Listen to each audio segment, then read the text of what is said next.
Hello everybody, welcome to my channel back. Today we are gonna analyze or have a look on my second and third game. To be honest, I already analyzed and made a video out of my second game, but because I was thinking like I'm gonna make third video for third game, like special video, I mean the another different video. But something happened yesterday on my third game, which doesn't make that game matter. Yeah, to prepare another video for it, because I lost in 6 moves on my third game. Yeah, just unbelievable things happened. So after showing you my second game, I will show my third game also quickly, and yeah. And already like almost I can say like there is nothing to tell about third game. It's just 6 moves each, and yeah, end of it, I was checkmated. So yeah, but second game I found it pretty fun, pretty nice game, and we can see what happened in this game. Then we will go for third game. I played with black pieces, that's why I'm gonna rotate the board. Then I can have a look on the game from my own side. So here he start with e4. I answered d6, knight f3, knight f6, bishop. Yeah, bishop c4. Like bishop c4 already was mistake. Maybe you can think like he's gonna play like sacrifices bishop, and afterwards it will lead to some checkmate with help with this knight and uh, queen. But no, in this case it doesn't work because I'm gonna take it. If he will play it, even if I take it with my king, he still cannot come here with tempo, and like yeah, then I'm gonna take it. And if he then he also cannot come here with tempo, like yeah, so it doesn't make any sense, and that this is not that position to sacrifice your bishop and then create a checkmate trade. No. And so here he already made mistake with yeah, I can understand it can happen, like yeah, maybe he just yeah, played some opening like from his memories, and he just didn't saw even I'm asking for that pawn. So it's fine, but it's already a bit disadvantage for him, of course. And here he played d3 to push my knight back. I went back, of course, and here he played bishop g5. Bishop g5, I didn't understand what's the purpose of this move, to be honest. And I just want to yeah, create a connection in between my knights, because in the future I want to open here. Of course I will play e5 in some point, and I didn't want him to take this my knight and force me to make to double my pawns. That's why I didn't want it. And I thought like, and also having a knight will help me in the future, like having a knight in this square will help me in the future. That's why I just I created a connection in between my knights, and if he will take it, I will take it knight. I still have a knight on f6. So, and after that he played knight c3, which is an aggressive move. And here, of course, this is the natural move. I know this is the natural move to play h6, to ask your opponent about this bishop. Hey, what you want to do? You want to take or you want to go back? Then I can come here again. So you should decide about this bishop, what you want to do with it. And but I know this is the natural move here, but I don't want it because I want to play peak defense, and I want to just build up my fianchetto here, and then let's see. That's why I played g6, even though Stockfish says it's inaccuracy move. I don't think so. I'm not agree with Stockfish, in my humble opinion.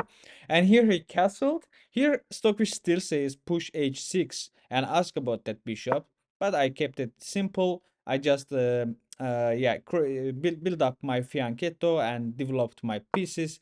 Here he played rook e1, which makes sense, and I castled. And here he created this battery.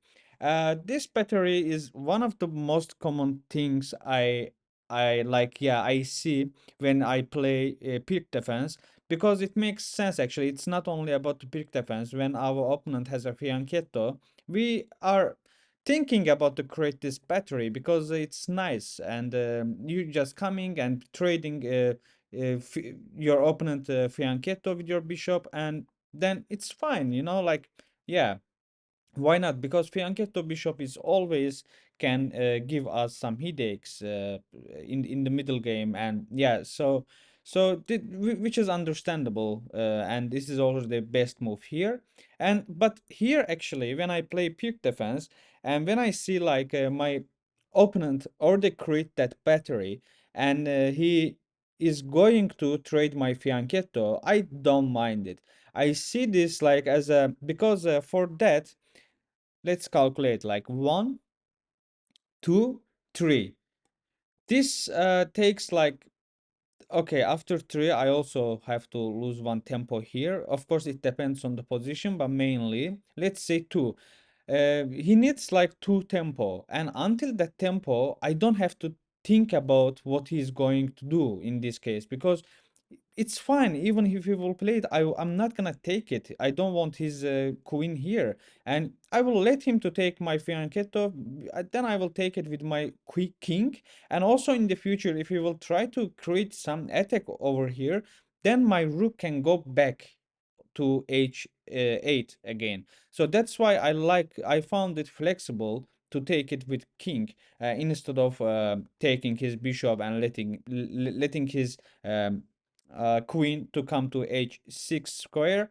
So I don't like it. That's why I see this like he's gonna build up this battery. He's gonna come here, take it. So it's gonna earn me two tempo. And meanwhile that I'm why not to play just my own game, what I was aiming to do. And here I just pushed a6.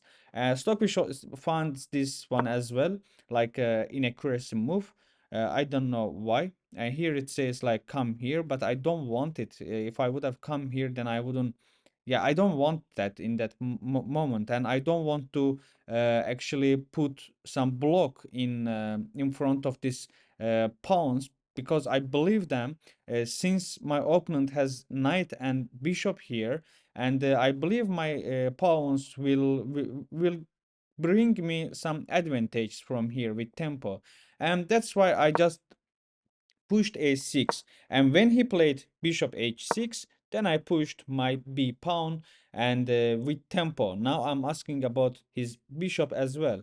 And here he went back, and here I asked for his knight also, because I was thinking if he will play it, then I will take it. Yeah, he will take it. I will come here. Um, yeah, if he will come here, just I can go here back, and so it's still playable, like nothing wrong. Still, as you can see, Stockfish also says it's still better for black. That's what I was thinking, but he did even something bad. Like he took my bishop, and probably he thought like, okay, I'm gonna take his bishop, but he missed when I take it. I'm coming here with tempo, so I'm asking for his queen. Probably that's what he missed here. So I took his knight, because I was calculating here, if I will take it, then he will play this.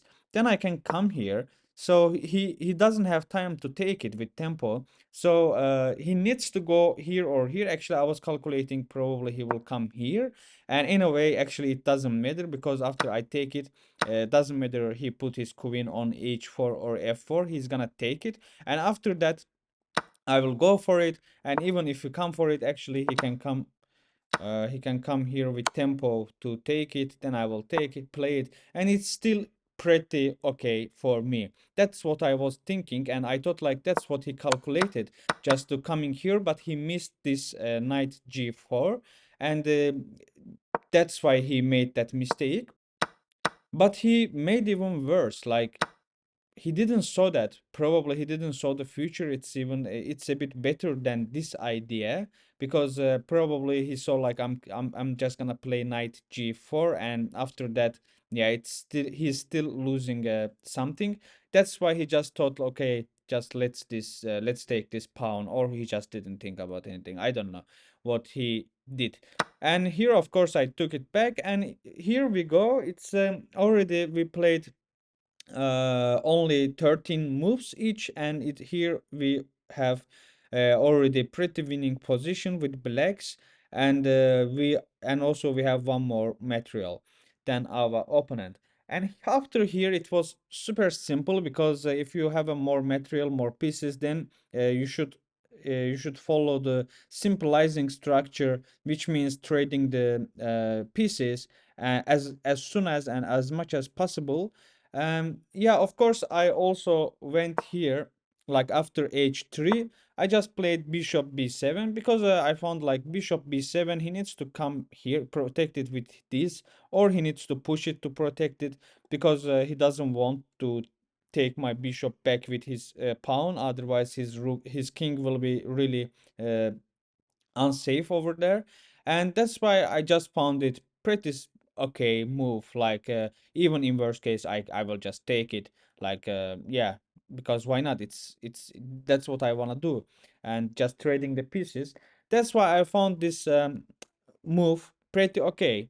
And here he decided to protect his knight with his rook, and probably he thought like, yeah, here I took that this is probably what he thought about, like to put his rook here, and since his queen also is here, just trying to create some pressure over this square, because after this actually yeah, it can work out. But let's see. And I saw like after that I saw this move can come. That's why I opened here. I played e6 to make to open this diagonal for my queen. And in that case, because if you will play it, then I will have to move my knight somewhere. Then I still can protect this knight. Otherwise, he's gonna take his piece back. And here, as I expected, like he played bishop a4, and here I played knight c5, and here, of course, he came to attack on my rook. After rook b8, he pushed b4 to attack on my knight, but it's completely okay for me. Then I played rook b6, because if he take, I take. Now he's gonna lose this one as well, and yeah, so he cannot take it then, because here I'm gonna take his queen. So this is also was pretty okay for me. And here he decided to go back. Like I was considering to play d6. It looks nice because he lose his bishop here, but also it's not that good after taking our knight. And here, yeah, like I didn't like it. I calculated until here, and I saw like it's not that good idea. So just let's take it with knight, keep it simple, follow the simplizing structure, trade the pieces as much as and as soon as possible. Be loyal on plan. And yeah, that's why I just played simple. I just took his bishop and he took it back. And here, of course, I played e5. E5 also blocks this pawn to go further in the future, and also now he doesn't have this pressure on f6 anymore, which means I can play with my queen however I want. So, and after rook e1, here I played queen a8. Queen a8, maybe it doesn't look good idea, because then he can take it. But after he take it, even I coming here, and his best idea to trade the queens, which is pretty okay for me. But even if he think to come here to create a pressure, Stockfish says this is the best move, but I was considering even this one. Like if he will come here, I'm gonna take it. Yeah, I don't think he's gonna take my knight with his rook, but if you do so, so why not? It's still okay. And I'm gonna take it. After this, there is no any further steps of his this attack, and so it's also completely fine for me. This is what I was calculating in that case. That's why I didn't saw any problem to play queen a6, since it also comes with tempo and asking about e4. And probably he also saw this taking a c7 doesn't not gonna give him anything, and that's why he just doubled his rooks and developed his protection on e4. And after queen c6, here I want to trade the queens. I would love to.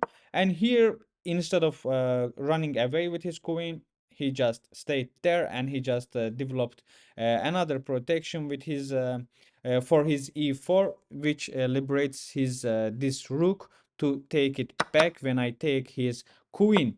And here I played rook c8 because now I want to push it, and also of course I needed to protect this pawn as well. So yeah, that's why I played here. He protect his b4 because I was attacking on b4 as well, and here I pushed c5. I took it back with my rook. I'm happy with trading. You can take my rook, and he didn't. Here I take, and here I played the 5 as well because I want to traded at as well. And also after this after knight d5 it comes with tempo, and here he and here he played rook c5 asking about my knight. And instead of this I saw that like instead of playing this, but after this like he will go somewhere. I will like you know, I don't know, I didn't want it. I just wanted to, okay, you want to take one of these, go for it, go for it, bro. That's what I played. If you take it, I will take it on. Also I'm coming here with tempo again, so it's completely fine for me, no problem. And but after knight e3, he pushed his c3 because he didn't want to give me that pawn. And here I played rook b2. Now I'm asking about this pawn.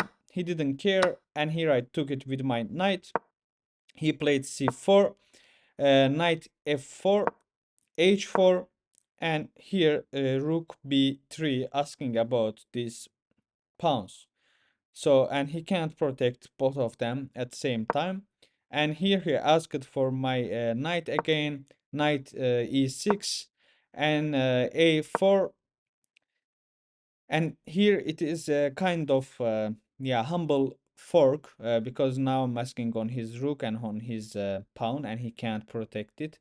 And so after rook e5 I took it, and then he pushed c5. Here I played rook b5, and finally he resigned. This was my second game because he resigned because there is nothing to do. Like he can't push it because I'm gonna take his rook, and also he can't protect it as well.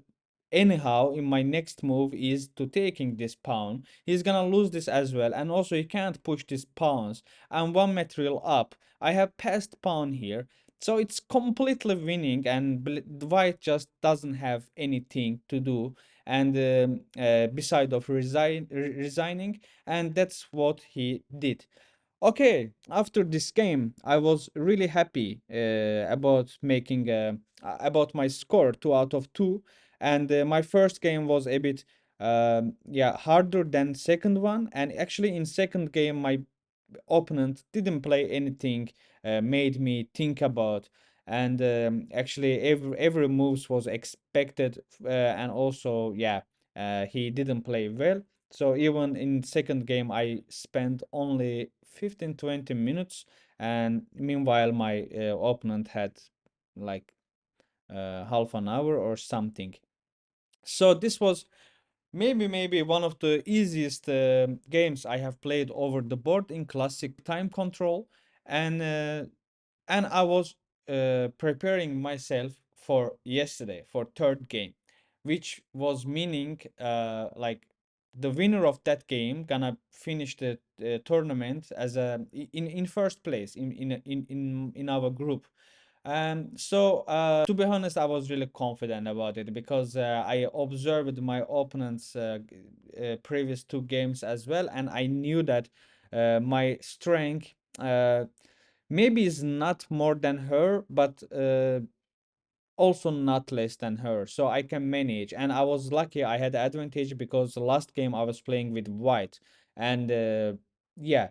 And then let's see to third game and just have a look what happened over there. Here you go. It's my Third game, uh, I prepared, I don't know, for some reason I was expecting from my opponent French because she saw me. Um, I played English opening in my first game, and I thought probably she's gonna find something against English opening most complicated. And that's why I prepared my English against Karakan. I prepared my English against French, especially against for French. And it's interesting, after c4 she played e6, like which is which is going like which is French defense. Like I thought she's gonna play French defense, and here I played e4 as well. Even though Stockfish says like play d4 instead of e4, but I worked for this as I said, and here after e6, e4 is the best move. And actually, but I don't know what's wrong with Stockfish. Actually, Stockfish doesn't say it's wrong. It's just it says okay, this is also e4, and it goes to be French defense Steiner variation. But here he didn't play that. Yeah, I was expecting here. This is how it follows up. Like I take it, doesn't matter which pawn, and here he doesn't take it because then I develop my knight with tempo, and then he needs to go back with his queen, and here he comes with it, and then I follow. So this is what what I prepared against the French defense. Of course, it was going on. I mean that preparation, but here she played knight, yeah, knight c6. Not bad move, but also, yeah, I don't know if it's also French. I mean, this wasn't the French variation I was expecting. It's a bit different French. And here she played bishop b4. Are you ready? We are coming to we we are coming to end of game already. And here I thought like because I want to keep my knight in this square as well, so I thought why not to play knight e2, because in the future also it can follow up with g3 and bishop g2 uh, moves. And also in that case, if I will want, I can put my knight on f4 as well, which are familiar setups for me. I used to play with these setups for a lot of times. And here she played knight f6, and here I played a3. I'm asking about this bishop, and here she played knight e5. And after knight e5, I took my time for maybe for 2-3 minutes, I mean, and I was just looking for where this knight can go.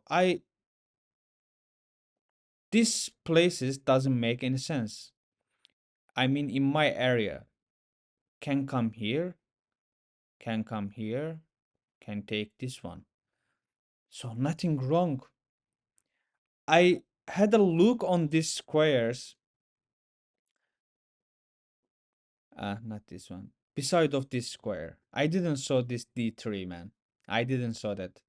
And I thought just what, did she blundered or something? And I just checked it for a few times. Still I just didn't saw this d4, this fucking d4. Otherwise d4 is a d3, sorry, I mean knight d3.